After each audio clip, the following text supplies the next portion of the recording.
like anyone would do. I just texted Reba back. I said, is this Kelly's number? She said, yep, that's Kelly's number. You can go ahead and text her back. It's all right. So I texted her back. She said that in text. Yeah. That's how she said it. No, actually, I called her. Hey, everybody, and thank you for listening to another episode of the Kick Your Boots Up podcast. This episode is extra special. We're here in Las Vegas at the Golden Nugget Casino where Terri Clark is performing tonight. And guess what?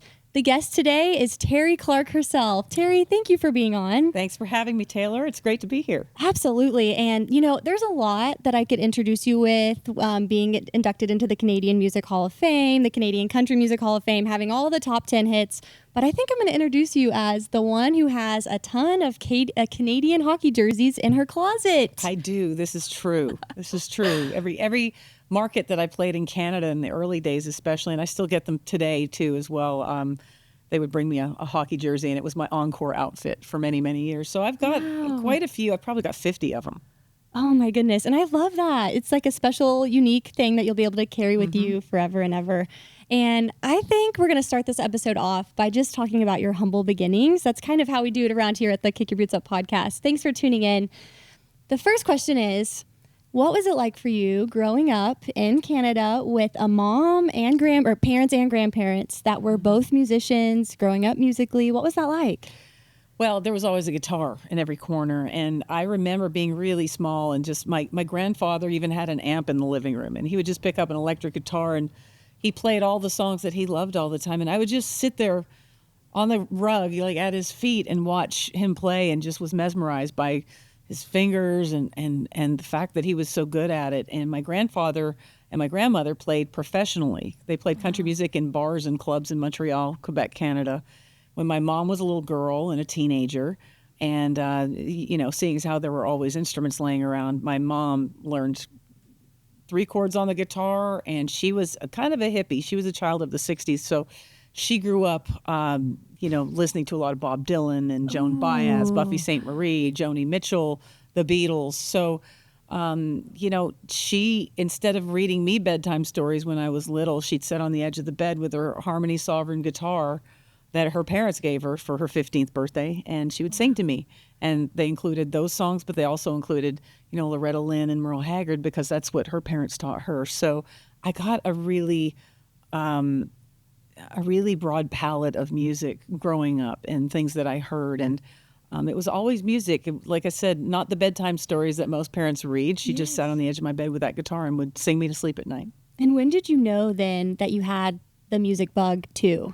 When did you realize it? Well, I went to my mom when I was about 9, and I asked her if she would teach me the guitar. And she said, I'm going to teach you your first 3 chords. And she drew out little lines on a piece of paper and put little dots she drew out the 6 lines where the strings were, and she would draw little dots on the strings where my fingers would go and lines where the frets were. And I learned my first 3 chords from my mom. It was C, G, and D7. And from that point on, I kind of flew by the seat of my own pants and learned the rest on my own. I got one of those little books that showed me chords. My grandfather showed me a couple things. There were some local musicians in Medicine Hat, Alberta, where I really got steeped in country music and started playing in local bands when I was a teenager. They showed me a few things too. I have a really weird way of playing guitar. It's not, I don't really do bar chords. I was not formally trained. So I'm very ear motivated. So if I heard something on the radio or on something that I was learning, and I would work with my fingers until it sounded right, and that's how I play some of my chords. They're not technically the right way of playing all of them, but it's always worked well for me. Yeah. But yeah, I got really getting into it when I was about 9 or 10 years old, and then as I went into my preteen years, it amped up to the obsessive point for me when I started to discover country music artists of that time, that era, which were the early 80s to mid 80s. Wow. I can only imagine. I would have loved to be a fly on the wall watching you learn and grow up. I'm a crazy horse girl myself, so I understand what it means to pour yourself into something so young. I love that and I'm so in awe of that. It's easier to take care of a guitar than a horse. Yeah, I will say that. For sure. I've actually never even tried to play a guitar. I think when I was like, I don't even know how old, maybe too old to be doing this, I got a Hannah Montana electric guitar because I was going to be Hannah Montana. Never learned a chord. Oh, I love it. Oh. But anyways, I can't help but go back to the time and the stories that I've heard about you in Tootsie's. And was it 7 years that you worked there until? Well, no, not necessarily. So in 1987, I had graduated from high school in 86. And the plan, my mom was my biggest cheerleader. And she was my mentor and we were so close. And we had a plan. We'd hatched the plan. We were going to take me to Nashville. So in 1987, after high school, my mom and one of her very best friends that she had known since before I was born, Pat, we loaded a Honda Civic and drove down to Nashville and told the border official, the customs guard, that we were going to the Grand Ole Opry. He didn't know that one of us did not intend to come back. So I was a little illegal back then, but I moved. And I got to Nashville. Didn't stay that way, but we were kind of, my mom had to go back home. She was there with me for like about a week and a half. Yes. My brother was 5 years old. She had to get back to him. So we had a lot to do in a week and a half. Yeah, you did. With this girl who couldn't get a waitressing job. I had to figure out, I was going to babysit. We found me a place to live. You were a nanny, right? In the newspaper. Yeah. Yeah, and in the classified ads. There was a woman looking for a babysitter for her son when she was working the factory shift in the middle of the night. She was gone a lot at night. And so we got me a deal on renting a room in a townhouse. And before Pat and my mom, Linda, left and had to go back. Now, just know that Alberta to Tennessee it's over 2,000 miles. It wasn't like I could go home for Sunday dinner or any of that. It was and I was green and from the prairies of Alberta. So I was pretty naive, but always had a pretty level head. So they had to leave after about a week. And before they left, we went to Tootsie's Orchid Lounge as tourists because I'd read all the history books. I was obsessed with country music. I always had my head in a biography or country music trivia book more than I did in my school books. So we went into Tootsie's and there was a guy in there. There was nobody there. Guy was singing just with his guitar on stage, a solo thing. And so my mom and Pat were like, ask him if he can get up and sing. And I was really shy and I was like, no, I don't want to do that. And so they did. And I wound up on stage. The place started filling up with people. By that time, it was probably mid to late afternoon. And they had the door open because it was hot. And they offered me a job.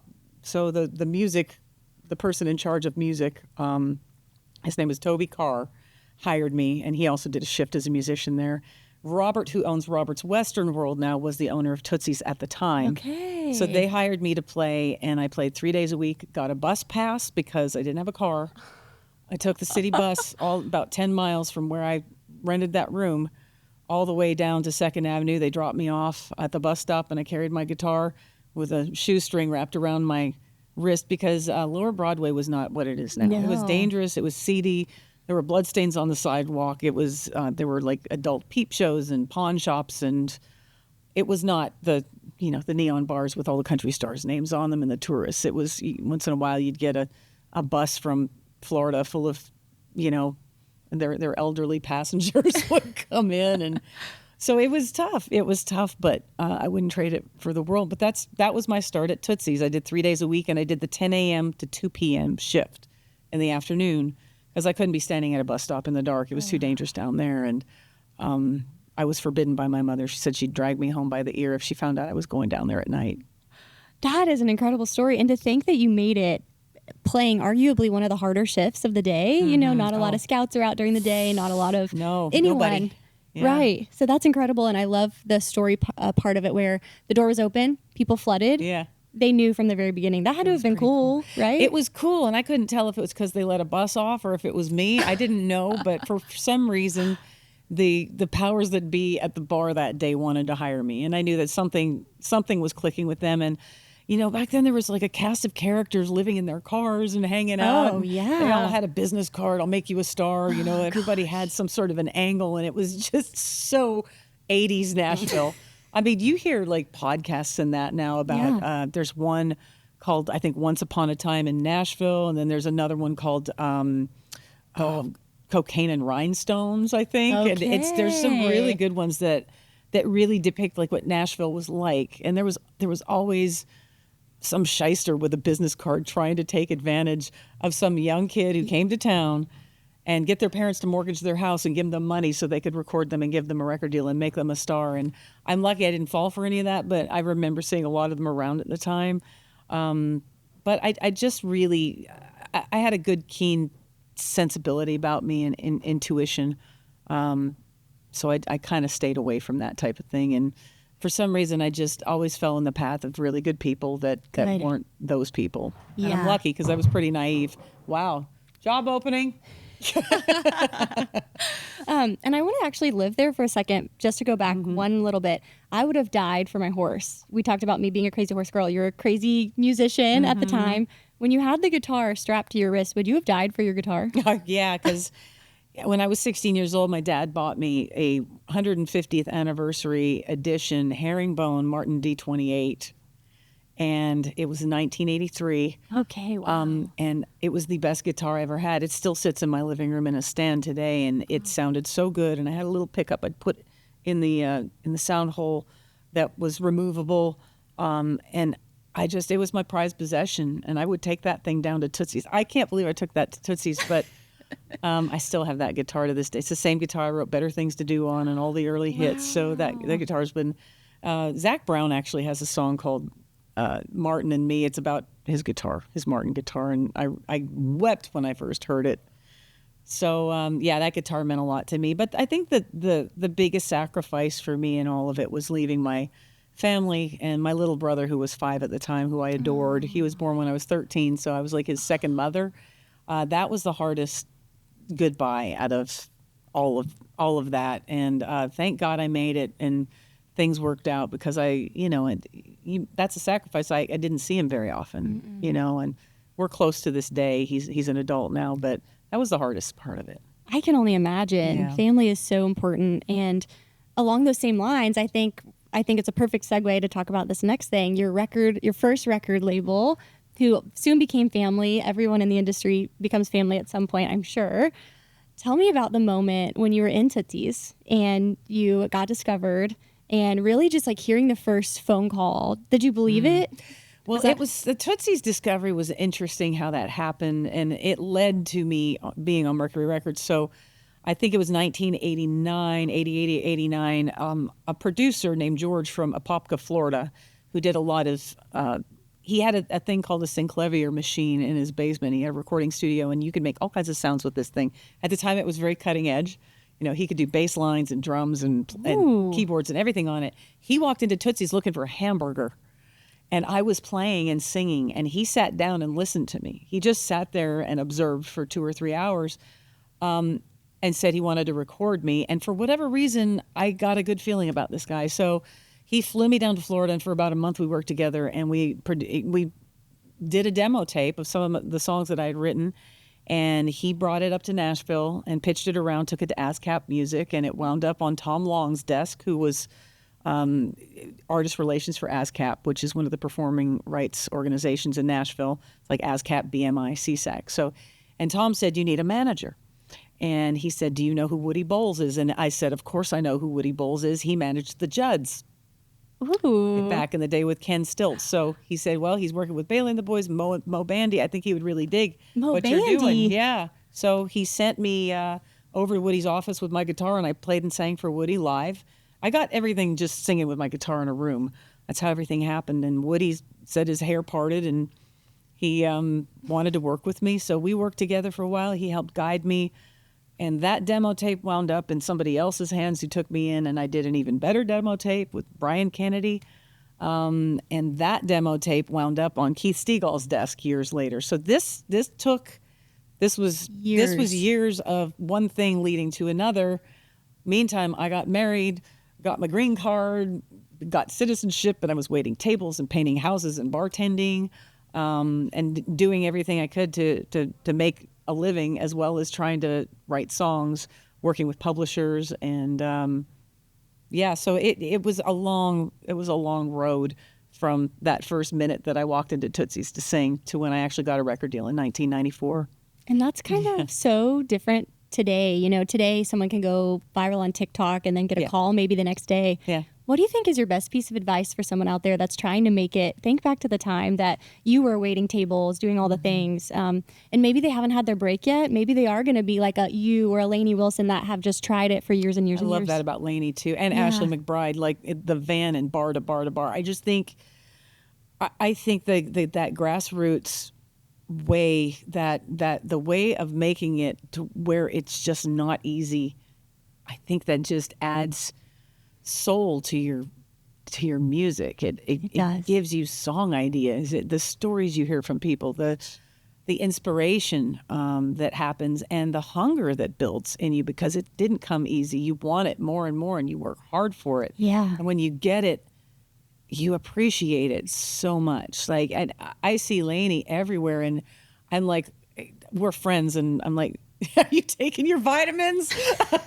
Big sister calling you. Are you okay? And she's like, she just doesn't her work ethic is insane, and so is Ashley's too, and they're both doing so well, and they're so talented, and it's just, when you really scratch for it and you really struggle for it and you finally get it, you're not going to let go of it very easily, and you're going to do what you need to do, and you're not going to complain. You're going to be grateful for every opportunity that comes along, and you're going to do it. And that, to me, is the big difference. There's just a real sturdy resilience about people who come up that way, who aren't just handed everything on a silver platter because they got a TikTok video that went viral. You're right. And you know what? You're actually describing the words that you used to describe a musician that worked hard as probably also a cowgirl or a cowboy. Absolutely. I remember hearing my dad and mom both say, well, Taylor, you're just building character, whenever I was having to clean a pig pen again or whatever it was. Yeah. And I'm so thankful that that's the way that I was raised. Yeah. Well, Reba started out a cowgirl, and look at her. Look at her work ethic is I've never seen anything like it. No. She's going to be 70 years old soon, and it's I'm like, wow, I'm a hard worker, but I don't know anybody that works that hard. And she's still asking her team, what can we do more? What can I do? Yeah. What can I've heard that about her, and that's what I respect and appreciate too. She's got it going on. Yeah. So those are three people I just talked about that came up the hard way, in whatever way it is. It's just, you learn early on to work hard. And I grew up with a stepfather who was very, very, very strict and very hard on me about work ethic. And if you're not going to do something right, don't do it at all. Don't do it. Do it the right way. Own it. Have pride. Have pride, and so I even the simplest things, like we were digging ditches to lay foundation for a garage we added to the house when I was supposed to be in bed because I had school the next day, and helping him dig out the foundation of a basement wall and things like that. Like he didn't treat me like a girl. Yes, definitely not. So I did that kind of stuff too, which I think all plays into it. Oh, it does. I can relate to you. My parents have two daughters, me and my sister, and I was raised like the son. So I joke about it all the time. I appreciate that humor about Extra you. hands. But speaking of sons, we got to move on just really quick, because there is a story that you've told, and I want to hear the story on the podcast about Blake Shelton getting mistaken for you at some point in time. Tell us that story really fast. Is that bad for him or bad for me? Oh, it's definitely bad for him.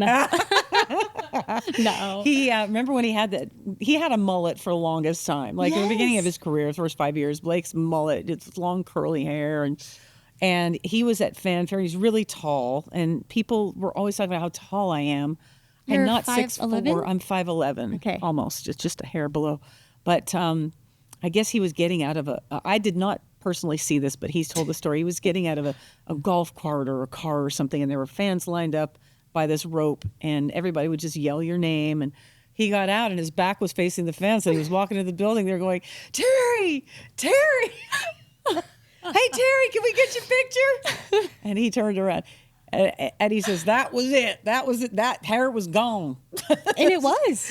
I don't know if that's why he cut it. So I like him better without it. You can claim it. I do too. I don't know. I'm sure Gwen does too. Oh gosh, yeah. It's a pretty funny story. Oh yeah, and I'm like, he's like a man. He's huge, tall, like my shoulders are not that broad. Yeah, you're like, wait, what does that say about me? I know. I don't know. What are people thinking? No. They're reading the press that I'm like 8 feet tall and, weigh 300 pounds or something. I don't know. This is how rumors get started, too, because if Blake went and did something crazy, they're like, did you see Terri Clark? She was at the bar last night. Yeah. Had girls all around her. Yeah, and she can grow a beard, too. It's great. She has some sideburns on her.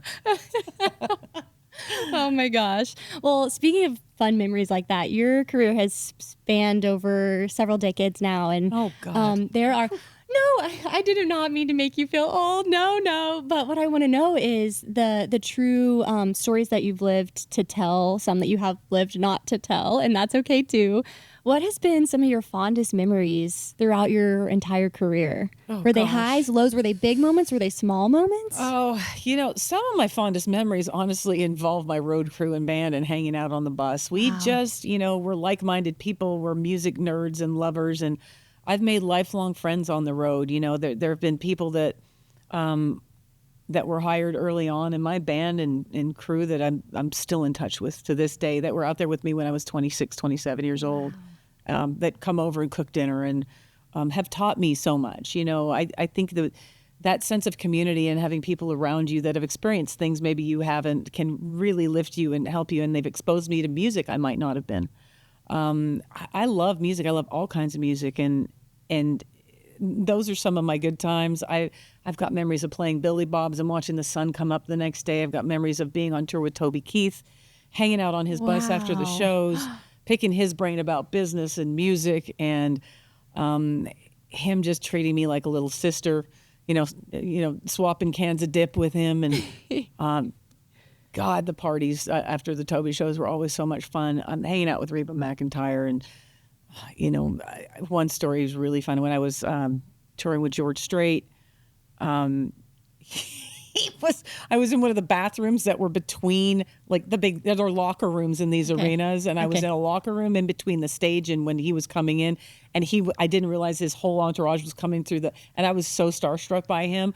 I went into one of the stalls and stood up on the toilet and was really quiet when they were coming through, because I didn't want them to see me, and somebody saw me and they're like, "Who's in there?" And George Strait goes, "Terri, what in the hell are you doing in there?" It's like, I'm just trying to be not in your way. And oh man, I was such a kid. I almost feel like I've had 2 lifetimes since that girl, but I'm still the same girl. But I wish I knew then what I know now. If I'd had the wisdom and I could just talk to her and tell her everything was going to be okay, and she'd still be doing this when she was something years old, then she maybe would have calmed down just a little bit.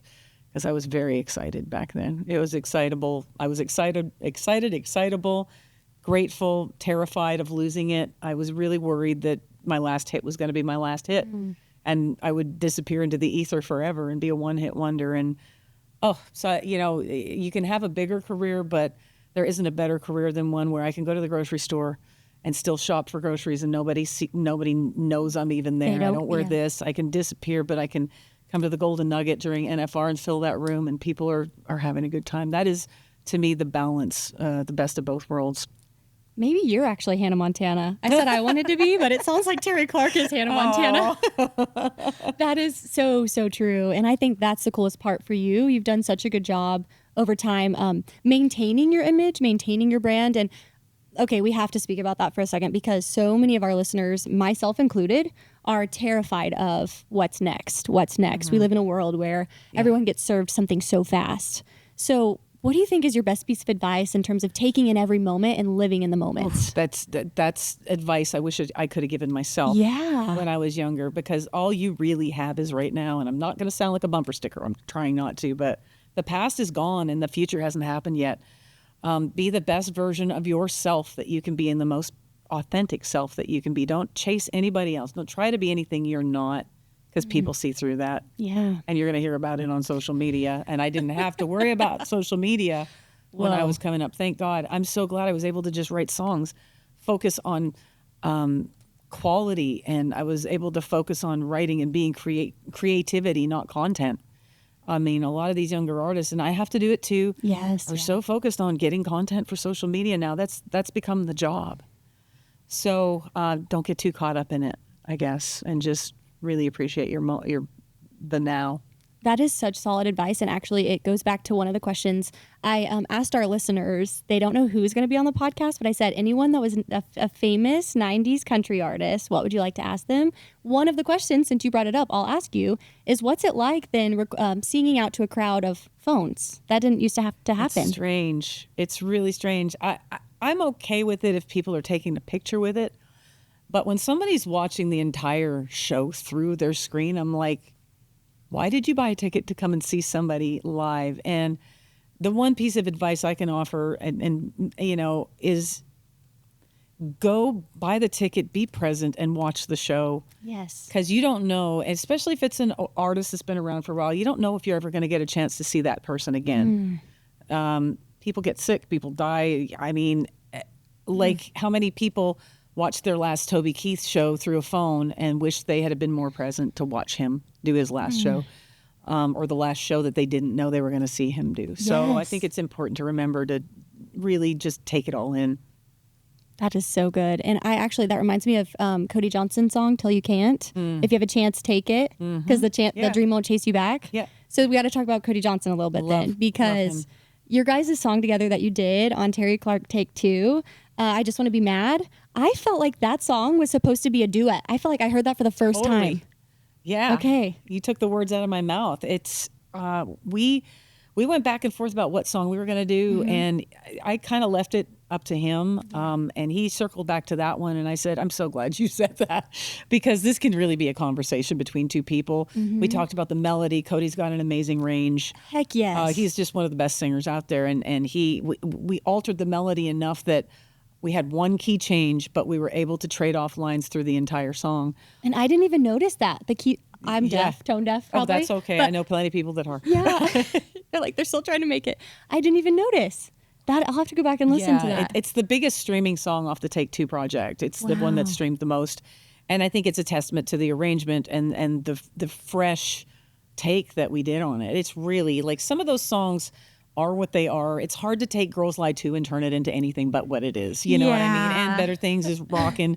Sonically, they're updated, they're freshened up, but that one really took on a life of its own, as did the Kelly Clarkson, If I Were You, that one too. Yes, and please tell that story, because I was just like going through your social media and I heard her story of how she got to be on the album with you, which she was starstruck, by the way. Oh, but what is your take on how Kelly Clarkson got to be on the album with you? Well, I went to my managers when we were discussing who was going to be, who I was going to ask to finish out the album with, and I said Kelly Clarkson would be amazing. She's always name-checking 90s ladies in her interviews and how much she loves it. She even individually talked about me one time and did Better Things to Do on her karaoke portion of her show, which I was like, oh my God, she's doing my song. Yeah, you were the fangirl. So excited. Oh, she's an otherworldly singer. It's crazy. And so my manager was like, well, the writer strike's over and she's gone back to work. It's going to be almost impossible to get her to commit to doing this. She's just really busy. She does a lot of charity work. I'm like, I know. Oh, so I'll move on. And he was like, yeah, I wouldn't. We can try. But so I kind of put it out of my mind. And 2 weeks later, I get a random text. A number's not in my phone. And it's somebody asking somebody else a question and named someone else's name. And it was Trisha. And I'm like, I don't know who this is. No idea. And I thought, who could this possibly be? And then she's like, wait, is this Terri Clark? And I'm like, some random person's got my number. And I'm like, I can't answer this text. So I did this. I tried to act like it was an auto response, and I went, driving right now. I'll text you back when I get to where I'm going. And so then she starts sending, she's like going, it says it's Terri Clark. I looked it up and it says it's your number, and I'm still not knowing who this is. I said, well, who is this? And she said, well, I can't tell you who this is, because she didn't know if it was me for sure or not. So we're both like playing this game, and she's sending hints that I would only know that it would be her. Hints and pictures of betting lines and things that she's, got brands everywhere. And then she said something that only she did when I was hosting a radio show. And I said, this has got to be Kelly, but I still wasn't buying it. So I texted Reba, like anyone would do. I just texted Reba back to her. I said, is this Kelly's number? She said, yep, that's Kelly's number. You can go ahead and text her back. So right. So I texted her back. She said that in text. Yeah. That's how she said it. No, actually, I called her. Okay. So I called Reba. Reba said that. She said, yeah, be sure to And then Reba said, you can text Kelly back. You're all right. So I texted Kelly, blah, blah, blah. We go back and forth. And so I cornered Kelly, and I'm like, rather than talk to 5 million people that are between me and her, I asked her if she would do me the honor and asked her what song she would want to do. And she said she wanted to do If I Were You. So that's how that happened. And it's a little bit of a long and drawn out story. I'm trying to shorten it during my show because I tell it. But yeah,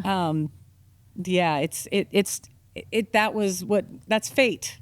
Happening, falling in my lap right there. It was meant to happen. It truly was. And honestly, mad respect for you, because I would have probably given up and blocked the number immediately or something. That could have almost not happened, you know? I know, there's so many scammers and people calling random, not even if you're an artist, just like I get calls from Dubai or something, and I'm just like, who is this person? So they definitely don't know me. Yeah. So I didn't believe it was her until Reba told me it was her, and then I was like, okay, well, if you say so. If Reba says, yeah.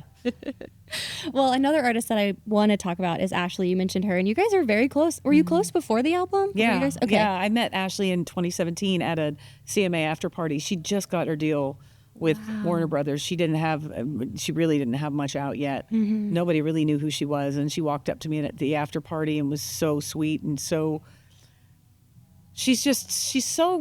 Ashley's so whip smart, polite.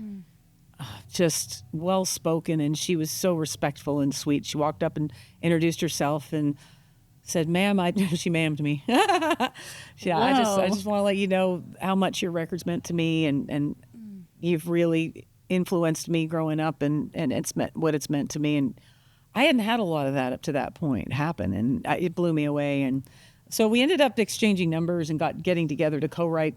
And we wrote a song. We haven't written anything since, but we are scheduled for one January 6th.